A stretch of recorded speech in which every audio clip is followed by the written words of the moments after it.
DSC అక్రమాలపై అమరావతిలో ఏర్పాటు చేసిన మీడియా సమావేశంలో శాసనమండలి సభ్యులు భూమిరెడ్డి రామ్గోపాల్ రెడ్డి మాట్లాడారు. వైఎస్ఆర్ కాంగ్రెస్ పార్టీ ఒక ఉద్యోగం ఇవ్వకపోయినా తప్పుడు ఆరోపణలు చేస్తుందని ఆయన మండిపడ్డారు.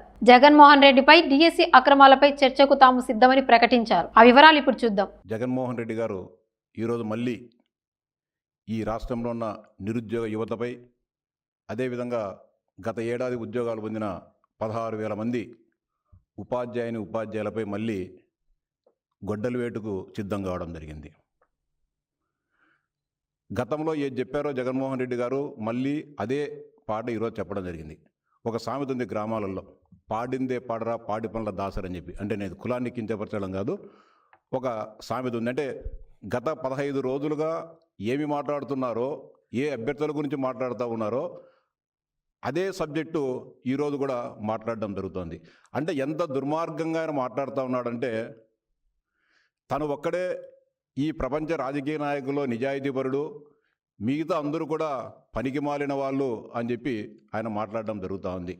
ఎంతో పారదర్శకంగా జరిగిన ఉపాధ్యాయ నియామకాల్లో ఆయన కళ్ళ ఆర్పకుండా పచ్చి అబద్ధాలన్నీ కూడా ఒల్లెవేయడం జరుగుతూ ఉంది. ఎక్కడ కూడా మెరిట్ లిస్ట్ ఎక్కడ కూడా ప్రకటించలేదు అంటాడు. మీరు కళ్ళు లేని కబోదులా, కళ్ళున్న కబోదులా నాకు అర్థం కావడంలే. మీకు సంబంధించిన వాళ్ళు అనేక మంది విద్యావంతులు ఉన్నారు, అడిగి కనుక్కోండి. 15/9/2025 అన్ని అభ్యంతరాలను, అన్ని గ్రీవెన్సెస్ను అన్ని పరిశీలించిన తర్వాత ఫైనల్ సెలక్షన్ లిస్టును ప్రకటించడం జరిగింది, వెబ్సైట్లో పెట్టడం జరిగింది. గతంలో అంటే ఎలాంటి సమాచార వ్యవస్థలు ఎన్ని లేనప్పుడు కార్యాలయాల దగ్గర డిస్ప్లే చేసేవాళ్ళు. ఈరోజు సాంకేతికంగా ప్రపంచం ముందుకు పోతున్న తరుణంలో ఈ వెబ్సైట్లలో కానీ మిగతా అన్ని దాంట్లో సాఫ్ట్వేర్ను ఉపయోగించి అందరికీ కూడా పెట్టడం జరుగుతుంది. ఎంతో అవుట్సోర్సింగ్ ఉద్యోగులతో పరీక్ష నిర్వహించినారని చెప్తారు. ఛాలెంజ్ చేస్తూ ఉన్నాం.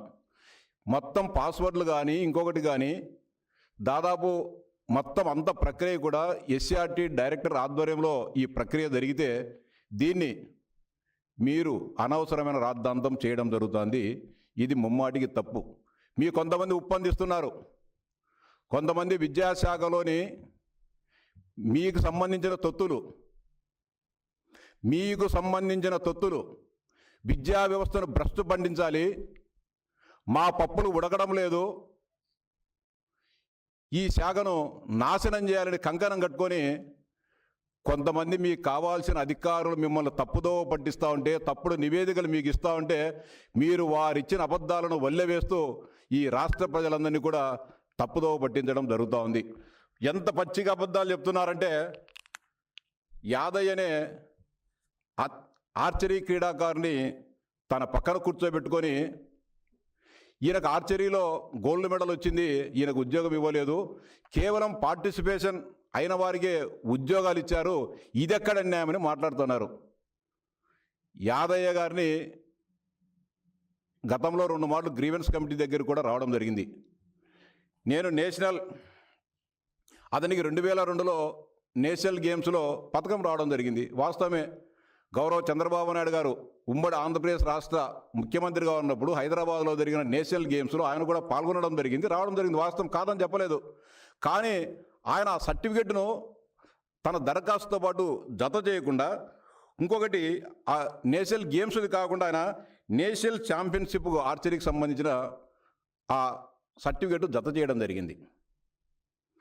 ఆయన అధికారుల దగ్గర కూడా చెప్పడం జరిగింది, నేను పొరపాటు పడ్డాను, క్షమించండి, దయచేసి నాకు ఏదైనా అవకాశం ఉంటే మీరు అవకాశం కల్పించండి. అధికారుల దగ్గరికి లిఖితపూర్వకంగా అడగడం జరిగింది. మనిషి వ్యక్తిగతంగా కూడా హాజరై అతను విన్నవించుకోవడం జరిగింది. కానీ నిబంధనలు ఒప్పుకో యాదయ్య గారు, ఒకసాట మేము డీవియేట్ అయితే అనేక రకాలైన ఇబ్బందులు రావడం జరుగుతుంది. మీరు పెట్టాల్సిన అర్హతలను పెట్టకోకుండా మీరు వేరే అర్హతలు పెట్టినందువలన మీరు ఎంపిక చేయడానికి మాకు ఇబ్బందిగా ఉందని చెప్పి అధికారులు చెప్పినప్పుడు ఆయన వినడం జరిగింది, వెళ్ళిపోవడం జరిగింది. ఇప్పుడు యాదయ్యను గత